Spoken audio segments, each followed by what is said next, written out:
Have you ever wondered what happens when you stir a spoonful of salt into a glass of water? It seems to just disappear, right? What you've just created is something we in science call a solution. A solution is what we get when one substance dissolves completely into another, creating a perfectly uniform mixture.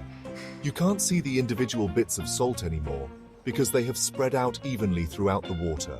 This process of dissolving is happening all around us, in our kitchens, in our bodies, and all over the planet.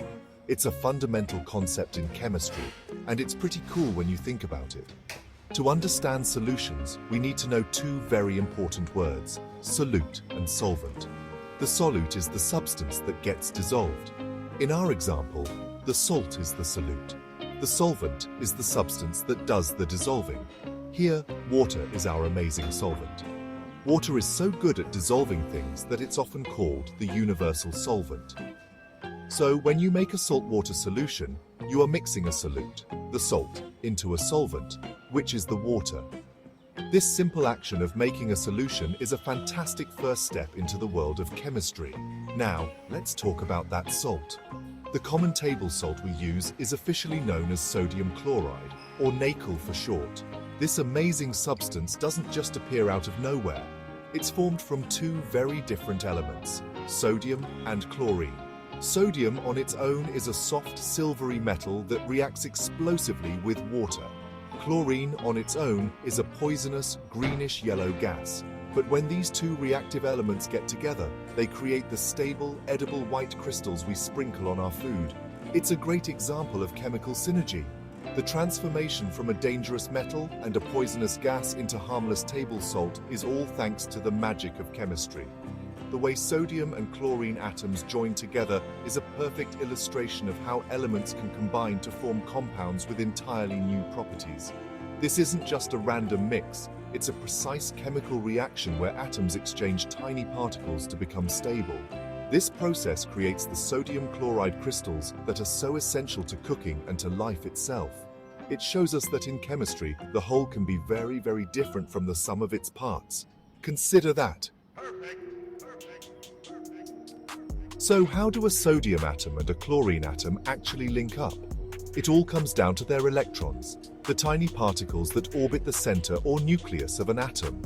Atoms like to have a full outer shell of electrons. It makes them stable and happy, chemically speaking. A sodium atom has one single electron in its outermost shell that it would love to get rid of. A chlorine atom, on the other hand, is just one electron short of having a full outer shell. It's a perfect match. The sodium atom generously donates its extra electron to the chlorine atom. This transfer of an electron changes everything. When the neutral sodium atom loses a negatively charged electron, it becomes a positively charged ion, which we write as Na+. We call positive ions cations. Meanwhile, when the neutral chlorine atom gains that negative electron, it becomes a negatively charged ion, written as Cl-. We call negative ions anions. Now we have two ions with opposite charges. And what do opposites do? They attract. This powerful electrostatic attraction between the positive sodium ion and the negative chlorine ion is called an ionic bond. This ionic bond is incredibly strong. It's what holds the sodium and chloride ions together so tightly. When billions and billions of these Na+ and Cl- ions come together, they don't just form a jumbled pile. They arrange themselves in a very specific, repeating three-dimensional pattern. This ordered structure is called a crystal lattice. In the case of sodium chloride, it forms a perfect cube shape. This rigid, organized structure is why salt crystals are solid and have a high melting point. You have to add a lot of energy to break those bonds apart. The beauty of the salt crystal is a direct result of the ionic bonds connecting all those ions. In this lattice, every positive sodium ion is surrounded by 6 negative chloride ions, and every negative chloride ion is surrounded by 6 positive sodium ions. This creates a very stable and strong structure. It's like a perfectly built tower of microscopic building blocks, all held together by the fundamental force of electric attraction. So the next time you see a grain of salt, remember that you're looking at a beautifully organized crystal lattice, all thanks to ionic bonding.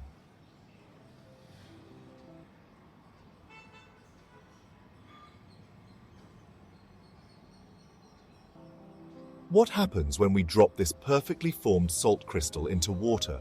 The water molecules get to work. Water molecules, or H2O, are polar, which means they have a slightly positive end and a slightly negative end, kind of like tiny little magnets. When the salt crystal is submerged, the slightly negative oxygen end of the water molecules is attracted to the positive sodium ions. At the same time, the slightly positive hydrogen ends of other water molecules are attracted to the negative chloride ions. This process is called hydration. The water molecules start to surround the ions on the surface of the salt crystal, pulling at them from all sides. The combined pull of many water molecules is stronger than the ionic bond holding the sodium and chloride ions together in the crystal lattice. One by one, the water molecules pluck the ions away from the crystal and carry them off into the solution. The sodium and chloride ions don't disappear. They're just separated from each other, each completely surrounded by a shell of water molecules. This is what we mean when we say the salt has dissolved. Now, this is where things get really electrifying, literally. Pure water doesn't conduct electricity very well. But when salt is dissolved in it, the water becomes a great conductor. Why? Because electricity is the flow of charged particles. Our saltwater solution is now full of mobile, charged particles, the positive sodium ions and the negative chloride ions. If you were to place two electrodes into the salt water and connect them to a battery, the positive sodium ions would move toward the negative electrode, and the negative chloride ions would move toward the positive electrode. This movement of ions through the water is an electric current. A substance that forms ions in a solution and can conduct electricity is called an electrolyte.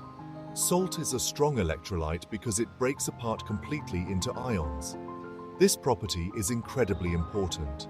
The fluids in our bodies, like blood and sweat, are full of dissolved salts that act as electrolytes.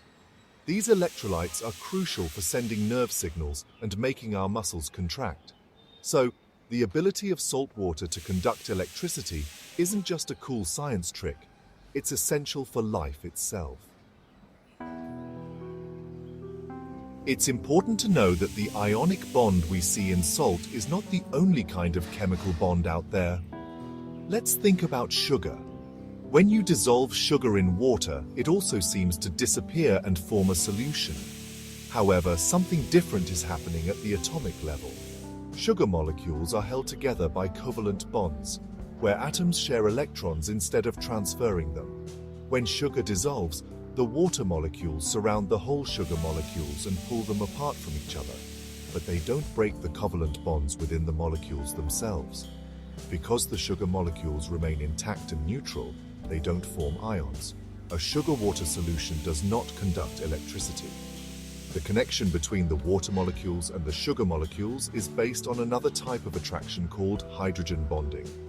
This shows us that different compounds behave differently in a solvent like water, all because of the types of chemical bonds that hold them together. Understanding these different bonds, ionic, covalent, and hydrogen bonds, helps us explain so many things we see in the world every day, from why salt melts ice to how our own bodies function. So, where does all this salt come from? Sodium chloride is incredibly abundant in nature. It's all over our planet. The most obvious place to find it is in the ocean. Seawater is salty because it contains a huge amount of dissolved sodium chloride and other salts. For centuries, people have been obtaining salt by evaporating seawater, leaving the salt crystals behind. This method is still used today in many coastal areas around the world, creating beautiful salt pans that glisten in the sun. Salt is also found on land in the form of rock salt, also known as halite. These are vast underground deposits left behind by ancient seas that evaporated millions of years ago.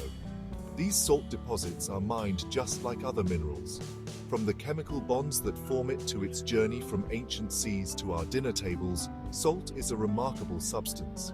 By understanding the simple chemistry of how sodium and chlorine form an ionic bond and how that bond behaves in water, we can gain a deeper appreciation for the science that shapes our world. It's science, and it's all around you.